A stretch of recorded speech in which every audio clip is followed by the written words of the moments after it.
9 years ago, I had just had my first baby, and I was a new mom, kind of figuring out new mom life. I had decided to, I was a speech therapist, and after Adolin was born, I decided to be a stay-at-home mom. And so I was kind of in this new mom, stay-at-home mom world. And I felt like I needed an outlet. You know, I'm an introvert, but I felt like I needed an outlet. And so I launched my free WordPress blog. I guess it was wordpress.grassfedmama.com. I don't even know. It was so long ago. And I used it as an outlet to share what I had going on in my head, which is kind of scary to think about that.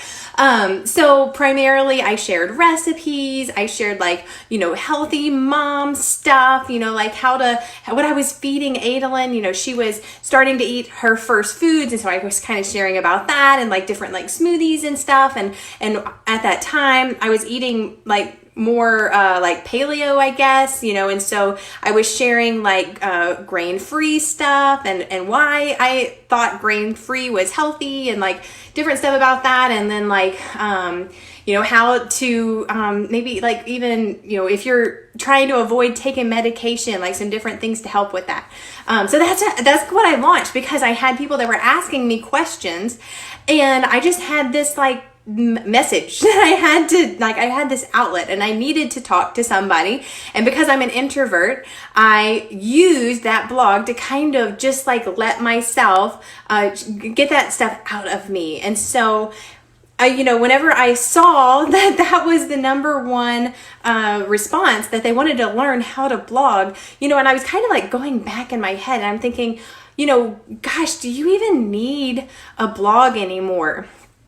And so my first question, if that's something you're asking yourself, you're thinking oh my gosh, I want to blog.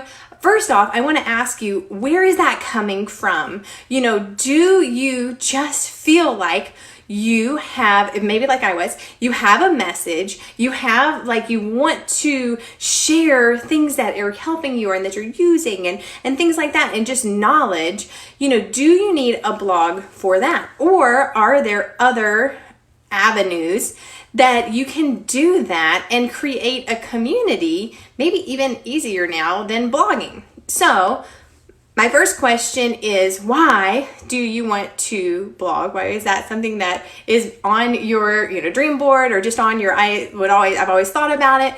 So really think about why. And if it has, the only reason now, because I feel Instagram, a lot of people are saying, you can use Instagram as a mini blog. Facebook groups are amazing to create community. The only reason that I would blog is if you have any intention of building a personal brand, building some sort of income stream, building a place that I like to call it your online real estate. If any of those fit into what you want, then yes, you should think about starting a blog. But I feel like a lot of people start a blog because they think it's going to solve a problem. And it's really not. The problem is usually not that I need a blog.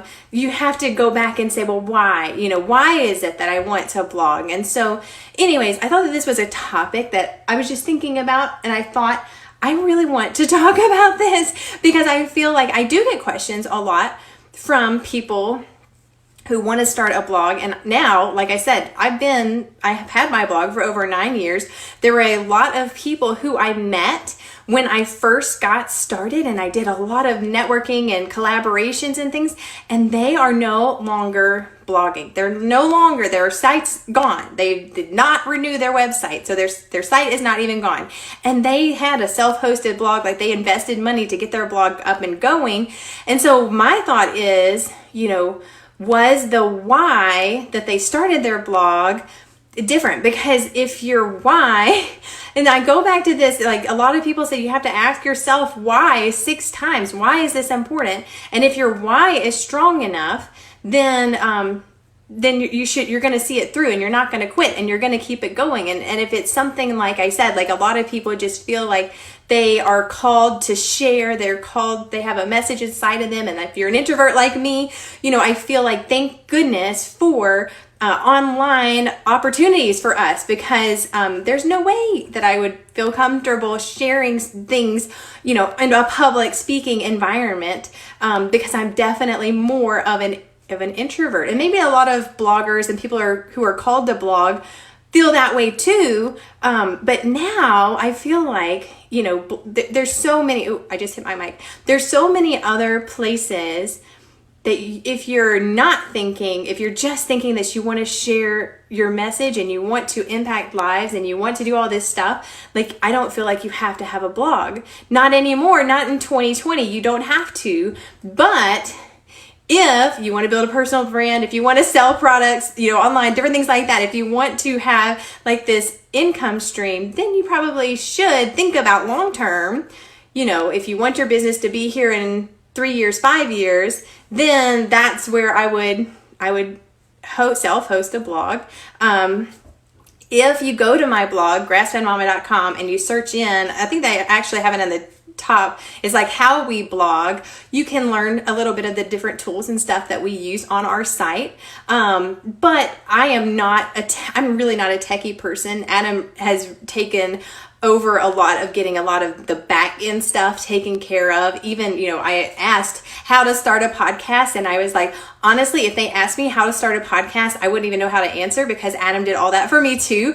So a lot of times, whenever you're trying to do something and you're like, I don't know how to do that, you have to find people who know how to do that and ask for help.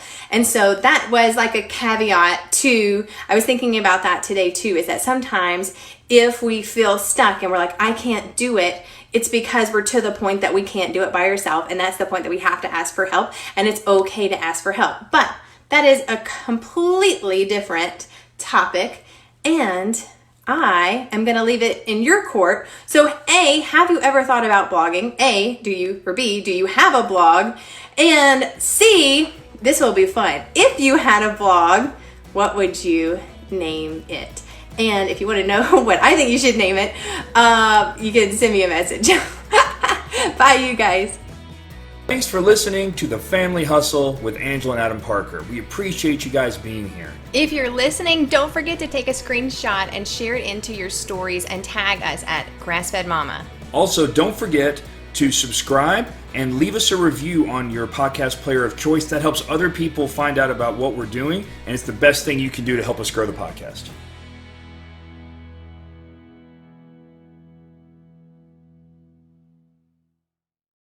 Hey goal getter, are you ready to stop having to chase after people only to realize they aren't even interested in what you have to offer?